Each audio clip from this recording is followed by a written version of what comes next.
Hello everybody, welcome back to our channel. As you can see, I'm standing under the apple tree. Today we are going to be pulling off some of these apples and cutting them up and processing them or dehydrating or drying them out. And we're going to do that the old-fashioned way with the sunshine. We're not going to use a food processor or a dehydrator or anything. I'm just going to walk around and show you under this apple tree. It is hanging full of apples. My wife's grandparents always call this a nick apple tree or nick apples. I have never heard of a nick apple. I've tried to research it on the internet and ask people who grow apples. They can't tell me anything about it. So if you're watching this video and you know what a nick apple is, please leave that in the comment section below and tell me if you know what that is. These apples don't get very big. I'll pull one off here and show you in my hand. These apples are very small. They're about the size of a silver dollar.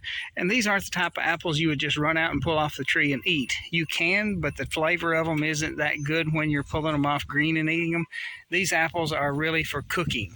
So, you know, those dried apple stack cakes and fried pies and things like that, that's where these apples come in, and they are very, very good. So let's get into the process.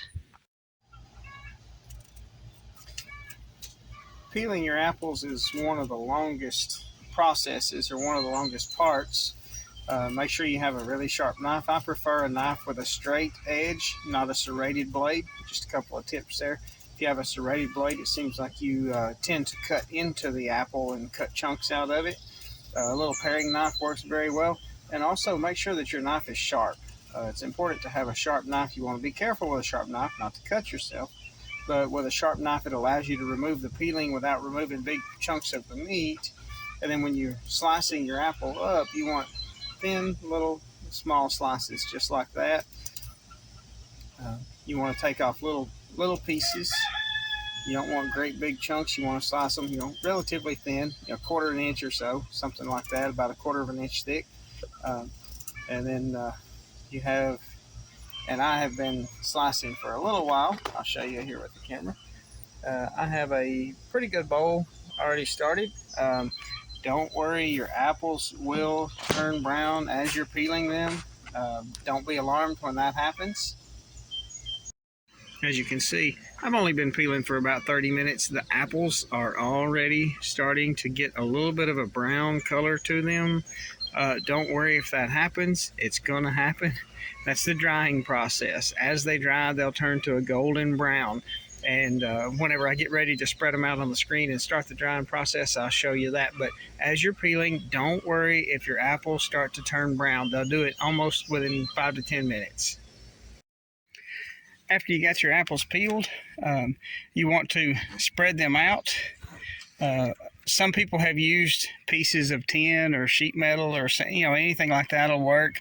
I have a wooden frame and I've nailed a screen wire to it, and that's what I use. I just lay my apples on top of that. You want to spread them out as much as possible.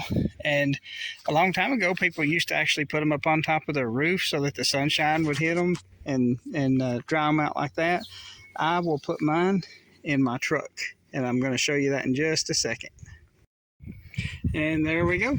I just put them up on the dash, and they're not actually touching the dash. They're suspended kind of in midair. I raised the seat up. The back of the board is touching that, and it's lifted up, so there's air circulating in front of it and behind it. The air temperature inside of the truck can easily hit 110, 115 degrees, and this is a super good way to dry your apples. It takes about 2 days, maybe 3 days, depending on where you're at. But I appreciate you watching this video. If you have any questions or comments, please leave those in the section below. Please don't forget to like and subscribe to our videos with your notifications turned on so you don't miss any future videos. Thank you and have a great day.